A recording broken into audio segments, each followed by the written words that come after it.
চলে এসেছি নতুন একটা ভিডিও নিয়ে মুভি রিভিউ বস চ্যানেলে। তো আজকে একটা মুভির যেটা অ্যামাজন প্রাইমে বেরিয়েছে সেই মুভি রিভিউ করব। তো সেটা হচ্ছে সুবেদার, অনিল কাপুর, প্রহ্লাদ চা, তারপর মোনা সিং, রাধিকা, সৌরভ শুক্লা অভিনীত এটা একটা মুভি, যেটা আমার পার্সোনালি যদি বলো যে একটা অ্যাকশন ড্রামা মুভি, ঠিক আছে, অ্যাকশন মুভি, ফুল মশলা অ্যাকশন মশলা মুভি। তো যদি তুমি জিজ্ঞাসা করো আমি যেটা বলি ওয়ান লাইনারে কীরকম লেগেছে, তো আমি একটা সিম্পল কথা বলবো। যদি তুমি অনিল কাপুরের পুরনো মানে অনিল কাপুরের ডায়ার্ড ফ্যান হও এবং পুরনো ওল্ড অনিল কাপুরের ফ্যান হও, ঠিক আছে, এবং প্লাস হচ্ছে মানে যে অনিল কাপুরের যে অবতারটা দেখা যায়নি কখনো, খুব রেয়ার টাইম দেখা গেছে, বহুদিন পর দেখা গেছে, সেরকম যদি ফ্যান হতো এবং একটু জেলার টাইপের মুভি ভালো লাগে, আমি বলবো কিন্তু তাহলে দেখো, তোমার কিন্তু ভালো লাগবে, ঠিক আছে। এবার আমি আমারটা বলবো লাস্টে। তো আগে স্টোরিটাতে বলি, তারপরে আমি পজিটিভ দিক নেগেটিভ দিক আসবো। স্টোরিটা হচ্ছে এরকম: অনিল কাপুর একটা বন্ধু রিকোয়েস্টে মোনা সিংয়ের ভাই মানে দিদি, তার মানে মানে কী বলে সুবেদার, মানে ও তার হচ্ছে গার্ড হিসাবে ইউজ করবে, মানে তার গার্ড হিসাবে হচ্ছে যাবে, এবং তারপরে হচ্ছে সেই গার্ড হিসাবে যাবে, এবং তারপরে তার সাথে যে টাসেলটা হবে, এবং তারপরে তাকে নিয়ে কমেডি হবে, টাসেল হবে, ঠিক আছে, কমেডি হবে, এবং তারপরে হচ্ছে অনিল কাপুরের ব্যাক মানে পাস্ট লাইফটা যখন রিভিল হবে, তো একটা রিভিল হবে, এবং রিভিল হওয়ার পর তাদের মধ্যে যে লড়াইটা হবে, এবং তারপরে কীভাবে লড়াই হবে, কী কারণে লড়াইটা হবে, এবং তাতে তার ট্রেলারে দেখেছি তাতে তার মেয়ে কী করে ইনভলভ হবে, এবং হচ্ছে এবং কোনো মানে কেউ কিছু হারাবে, সেই সমস্ত কিছু জানতে গেলে, এবং কি হবে মোনা সিংয়ের সাথে এবং ওদের পরিণতিটা কী হবে, সেগুলো সমস্ত কিছু জানার জন্য হচ্ছে মুভিটা দেখতে হবে। এবং এই মুভিটা হচ্ছে অ্যামাজন প্রাইমে রয়েছে, যেটা রিলিজ করে গিয়েছে। তো এবারে বলছি পজিটিভ দিক এবং নেগেটিভ দিক। পজিটিভ দিক এই মুভির আমার পার্সোনালি অনেক লেগেছে, নেগেটিভ দিক খুব কম লেগেছে, নেই বলবো না, নেগেটিভ দিক অনেক কম লেগেছে। পজিটিভ দিকগুলো হচ্ছে, ফার্স্ট হচ্ছে অনিল কাপুর। এই বয়সে এসেও যে ওর কেত, যে ওর স্টাইল, যে ওর মানে অ্যাটিটিউড, যে ডায়লগ, যে অ্যাকশন, এবং যে সুন্দর অ্যাক্টিং, ঠিক আছে, এবং লুক অ্যান্ড ফিল যেটাকে বলে, মানে দুর্ধর্ষ। সৌরভ শুক্লাকে খুব সুন্দর লাগবে, খুবই সুন্দর লাগবে, দারুণ লেগেছে সৌরভ শুক্লা। রাধিকার অ্যাক্টিং খুব ভালো, ইভেন দিদি মোনা সিংয়ের ভাইয়ের ক্যারেক্টার যে করেছে তার ক্যারেক্টারটা দারুণ লেগেছে, ঠিক আছে। এবং স্পেশালি মোনা সিংয়ের ভাইয়ের ক্যারেক্টারটা দিয়েছে ভিলেন, বাট সাইকো ভিলেন দিয়েছে ওয়ান টাইপ অফ, ঠিক আছে, মানে ও কথা কম বলে গুলি বেশি ছোড়ে। তো বেসিক্যালি একটা সাইকো বলতে পারো ওয়ান টাইপ, ও তো সে সাইকো রোলটা দিয়েছে, এবং সাইকো রোলটা কিন্তু খুব সুন্দর বা খুবই নিমিয়েছে, ঠিক আছে, দারুণ করেছে। রাধিকার হচ্ছে খুব সুন্দর অ্যাক্টিং করেছে, যেটুকু অ্যাক্টিং পেরেছে করেছে মানে পেয়েছে সেটুকু। সৌরভ শুক্লার খুব ভালো অ্যাক্টিং হয়েছে। প্রহ্লাদ চা অ্যাক্টিং যেটা যতটা মানে আছে ততটা ভালো করেছে, খারাপ বলবো না। সেকেন্ড যেটা হচ্ছে, বাবা আর মেয়ের মধ্যে যে একটা ইমোশনাল যে জিনিসটা রয়েছে, সেটা কিন্তু একটা অ্যাকশন মুভিতে কিন্তু মানে এবারে কেউ যদি এক্সপেক্ট করে যে ডিটেলিং করে, না না, ডিটেলিং করে দেখানি, বাট ইমোশনটা কাজ করেছে এবং সুন্দর লেগেছে, ঠিক আছে। বাবা মেয়ের একদম কম্বিনেশনটা পারফেক্ট হয়েছে, খুবই সুন্দর হয়েছে, এবং যেটা খুব ভালো লেগেছে। তিন নাম্বারটা হচ্ছে এর যে অ্যাকশনটা রয়েছে, ঠিক আছে, যেটুকু মানে আমি বলবো না অ্যাকশন প্রচুর, বাট যেটুকু অ্যাকশনটা রয়েছে সেইটুকু অ্যাকশনটা কিন্তু দুর্ধর্ষ দেখিয়েছে, দারুণ দেখিয়েছে। অনিল কাপুরকে এরকম দেখানো হয়নি কখনো, এবং খুব ভালো ভালো অ্যাকশন ডিজাইনটা করেছে, অ্যাকশনের ডিজাইনটা, অ্যাকশন স্টান্টগুলো কিন্তু খুব ভালো রয়েছে। চার নাম্বারটা হচ্ছে যে যেটা হচ্ছে এর কালার গ্রেডিং, আমি বলেছিলাম এর কালার গ্রেডিং একটা ইয়েলো একটা ব্যাপার রয়েছে, তো সেই একটু হলুদের ব্যাপারটা রয়েছে, তো সেই কালার গ্রেডিংটা কিন্তু এখানে দারুণভাবে ইউটিলাইজ করেছে, দারুণ ইউটিলাইজ করেছে কালার গ্রেডিংটা, এবং খুব সুন্দর ফ্রেম করেছে, যেগুলোকে বলে কালার গ্রেডিংটা শুধু ইউটিলাইজ করেনি, খুব সুন্দর ফ্রেমিং করেছে, যেটা আমার খুব ভালো লেগেছে।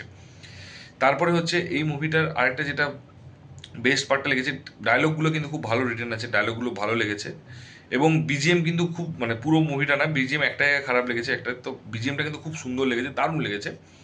বিজিএমে একদম ওয়ার্ক করেছে, প্রথম দিকে যে অ্যাকশনগুলো বা যে যখন ও বিল্ড করছে, যখন ওই রাগটা নিজের ভিতরে পুষে রাখছে, ঠিক আছে, তো সেই সময় যে মিউজিকটা দিয়েছে সেগুলো কিন্তু খুব সুন্দর লেগেছে।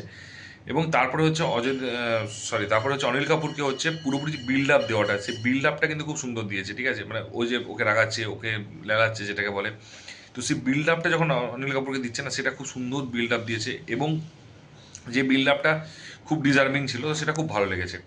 তো এই গেল হচ্ছে পজিটিভ দিক এবং নেগেটিভ দিক। প্রবলেমটা নেগেটিভ দিকে বললাম, তো একটা জিনিস যেটা হচ্ছে আমি ফার্স্টই বলবো প্রহ্লাদ চা যেটা রয়েছে, ও অ্যাক্টিং কিন্তু একটু স্কোপ ছিল, বাট ওকে অ্যাক্টিংটা সেই লেভেলে দেয়নি, সেই ডিপ মানে ডিটেলিং করেনি, এটা আমার খারাপ লেগেছে।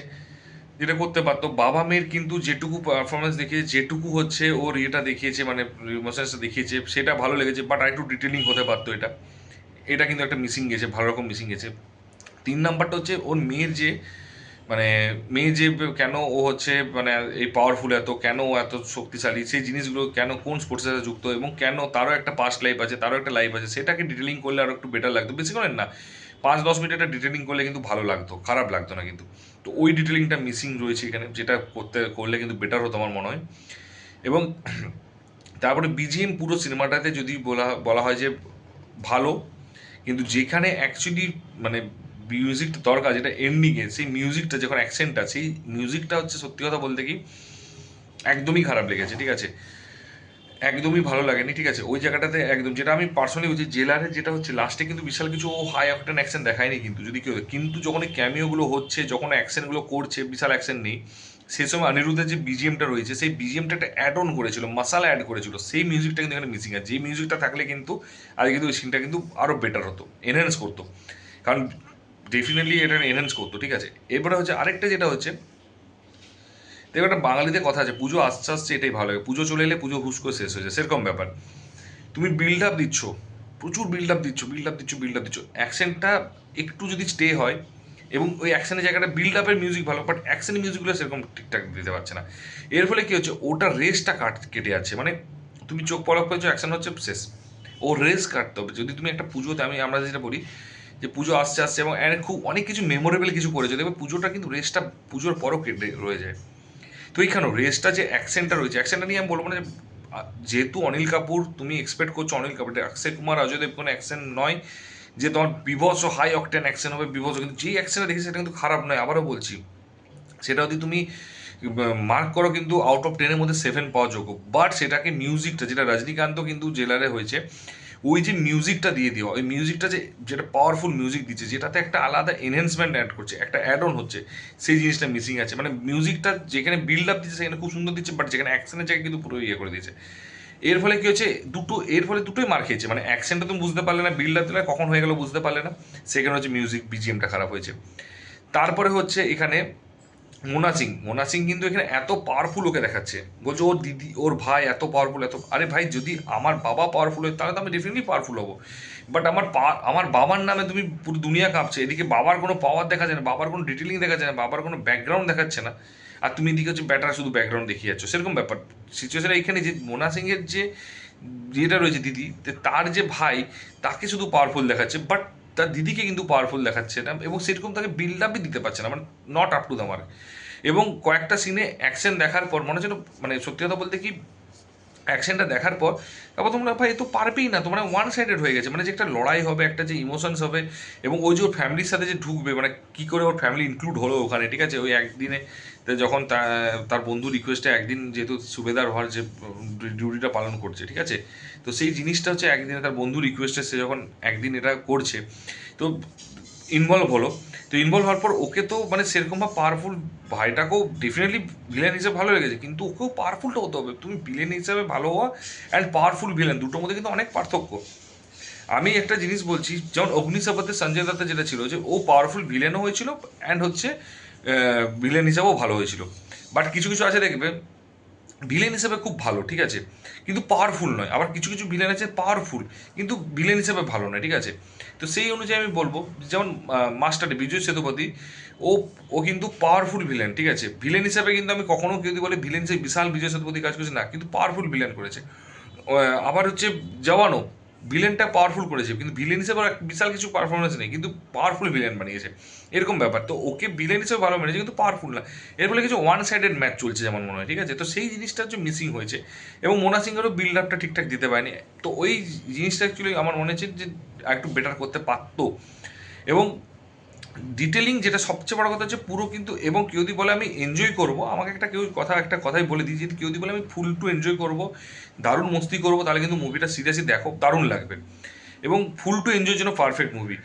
বাট তুমি যদি বলো ডিটেলিং যেতে, ডিটেলিংটা মিসিং আছে, কিন্তু ওভারঅল কিন্তু ডিটেলিং অ্যান্ড বিজিএমটা বাকি কিন্তু আমার কিন্তু মুভিটা ভালো লেগেছে। অ্যান্ড আমি ওয়ান টাইম না, আমি আউট অফ 5-এর মধ্যে আমি 3 to 3.5 দেবো, তার কারণ আমার সত্যিই ভালো লেগেছে অ্যান্ড ইন্টারেস্টিং লেগেছে। হ্যাঁ, একটা যেটা নেগেটিভ হচ্ছে, সেটা কিছু টুইস্ট অ্যান্ড টার্মস নেই, এবং লাস্টে একটা যখন মানে ক্যামিও আসবে, সেটা থেকে তুমি বুঝতে পারো, তোমার মাথায় একটা আসবে যে তুমি জেলার দেখে দেখো যে এটা জেলারের মতো, কনসেপ্টটা জেলারের মতো নিয়েছে। আমি আবারও বলছি, জেলারের কপি নয়, পুরো সাবজেক্ট প্লট আলাদা, কনসেপ্ট কিছু কিছু জায়গায় জেলারে নিয়েছে, কিন্তু জেলারের কপি নয়। এবারে তুমি অনিল কাপুরের কাছ থেকে এক্সপেক্ট করছো যে রজনীকান্ত যেহেতু যে সারা জীবন হচ্ছে ওই মাস মুভি করেছে, অনিল কাপুর মাস মুভি বহুদিন লিড হিরো রোল করেনি বহুদিন, তো তুমি এক্সপেক্ট করছো মাস মাস হিরো রোল করবে, ডেফিনেটলি সেই জিনিসটা তুমি কোনোদিনই সোয়াগটা আনতে পারবে না। কিন্তু এটাও বলছি অনিল কাপুর কিন্তু যেটা করেছে সেটা কিন্তু এখনকার দিনের অ্যাক্টাররা এবং বহু অ্যাক্টার যারা ওই লেভেলে করতে পারবে না। তো আমি মনে করি এটা ওয়ান টাইম নয়, আমি বলবো আমার তো একবার দেখেছি আরেকবার দেখবো, কারণ স্পেশালি ফার্স্ট হাফটা দারুণ লেগেছে, ঠিক আছে, ফার্স্ট হাফটা আরেকবার দেখবো আমি ফর শিওর যদি সময় পাই। তো আমার ভালো লেগেছে, যদি তোমরা অলরেডি দেখে থাকো কীরকম লেগেছে অবশ্যই জানিও, যদি না দেখে থাকো কাইন্ডলি গিয়ে দেখে এসো, তারপর জানিও। এবং আমি কথা হচ্ছে অনিল কাপুর আরেকবার প্রেমে পড়বে, মানে মনে হচ্ছে মানুষটার বয়স নেই, হয় না কেন, তবে হিংসে করবে। তুমি, আমি ছোট ছিলাম তখন অনিল কাপুর ছোট দেখেছি মিস্টার ইন্ডিয়াতে, আমি মনে হচ্ছে বুড়ো হয়ে গেছি, অনিল কাপুরকে এখনো ফিট লাগছে, ইভেন তার জামাই তার মেয়েদেরকে বেশি বুড়ো লাগে। তো আলটিমেটলি মানে বুঝতে পারছো। তো আমার ভালো লেগেছে, যদি তোমাদের ভালো লেগে থাকে কি কীরকম লেগেছে সেটা কমেন্ট বক্সে জানিও। আমার যেগুলো নেগেটিভ পজিটিভ সেগুলো যদি অ্যাগ্রি করো সেটাও কমেন্ট বক্সে কিন্তু জানিও। আর যদি ভিডিওটা ভালো লেগে থাকে বন্ধুদের শেয়ার করো এবং লাইক কমেন্ট করতে ভুলো না, এবং চ্যানেলটা কিন্তু অবশ্যই সাবস্ক্রাইব করে দাও। দেখা হচ্ছে পরের ভিডিওতে, ভালো থেকো, take care, tata, bye by.